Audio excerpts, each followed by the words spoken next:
You don't always get a chance to come to Charleston. We went a long time without that, and so the past 2 years have been very special. And so tonight's no different.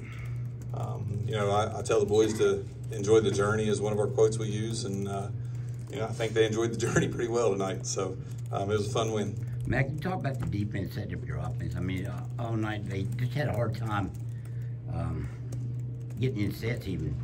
Yeah, and that was our goal coming in. We watched a lot of film on them, and the two guards they have are pretty tough, and then Hartley's really tough too, and so our goal was to put pressure out front, and so that way hopefully they couldn't get into their offense because their half court offense is pretty tough, and so our goal was not to allow that to happen, and I think our boys executed that really well tonight on the defensive end.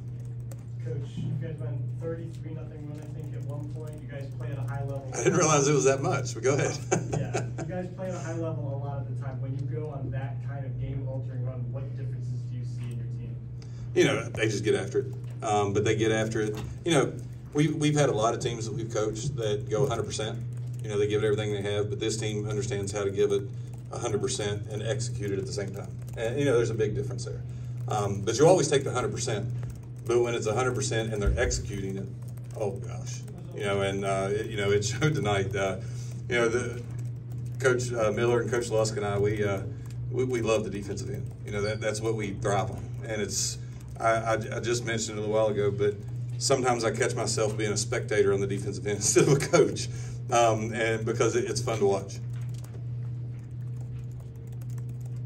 Eli, did you feel like you guys ratcheted up that defense even a little bit more in the playoffs?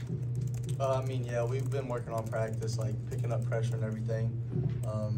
Just really focused on that. The more steals we get, it kind of hypes us up more. It just makes us want to play defense even more. I know a lot of times you're pretty quiet on the court. Tonight, a little more animated. Is that because this is the last run? Oh, yes, sir. We got 3 games left. I'm going to give it all I got. Even the more vocal part? Oh, yes, sir. For any of the players, you guys really tested yourselves. You played Shady, you played Woodrow, played Bluefield twice. Do you feel like playing that stepped-up competition is going to prove dividends for you guys come this week? I feel like yes, because playing harder teams of course makes us better, but at the same time, just overall, it just makes us a better team, stronger, faster, everything in between. So I think so. Josh, what's the value of having been here before? It's the experience and the fans, the atmosphere.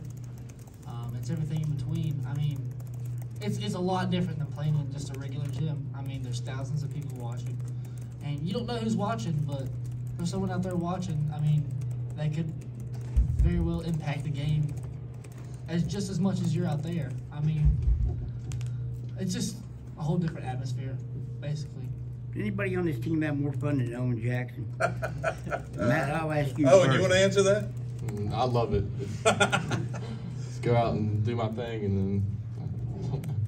Talk about what he's brought to the team, though, man. It's a different energy. Owen could start for us. Everybody knows that, but what he brings off the bench is great for us. And it's defensive end, offensive end, just the whole thing. And so Owen's been valuable this year. And the last half of the season, he's really stepped it up. And this is the time to do it. You want to be playing your best at this time, and I feel that he's doing that. Really do. Eli, Josh, does he keep you guys going, or it's hard to tell what he might do at any moment. Yep. He brings length to the game, and you can always count on him to say something good for you too. So. Well, that's kind of what I mean. Okay, I'm going to interrupt. I need to start videoing our pre-games. These guys are dancing, goofing around. You would think, if you walked into our locker room, you would think, oh my gosh, these guys, they're not ready to play a basketball game. But yet when it's time to focus, oh, golly, they get after it. And they're able to balance the two. And, not all teams can do that. Some teams have fun, some teams are focused, but you rarely get the double. And that's what this team does, all 13 of them. They understand how to have a good time, but yet they also understand, it's time to play. And so that's what's fun for us. And it took us a little while to get to this point because at first, us as coaches about 3 years ago, we're not very happy with the goof off stuff. And then we realized, this is how they play. Like, this is how they get on the court, and this is how they react. And so it's been an adjustment for us as well. So, but they're a fun group. Got a question for Eli. In the second quarter, Cameron went scoreless. Were you all aware of that on the court? Did that? At the end of the quarter, I realized it. Throughout, I didn't really realize. I just went out there and we all did, just played as hard as we could. The scoreless quarter is fun for us. I will tell you, with about 2 minutes left, the coaches and I realized it. We didn't say anything to the players, but we realized it. And, that's something to take pride in, especially if you're a defensive team. And so definitely took pride in that one. Got a question for Owen. Me? And Cameron had a lot of tall guys. You knew that you'd be battling them in the paint. What was that like early on in the game? They're big. I'm not the strongest, so I try to do the most I can. But I had a big help from Juan, 30, and he helped me up. But once we got in the game, we were going. That's good. I'm not.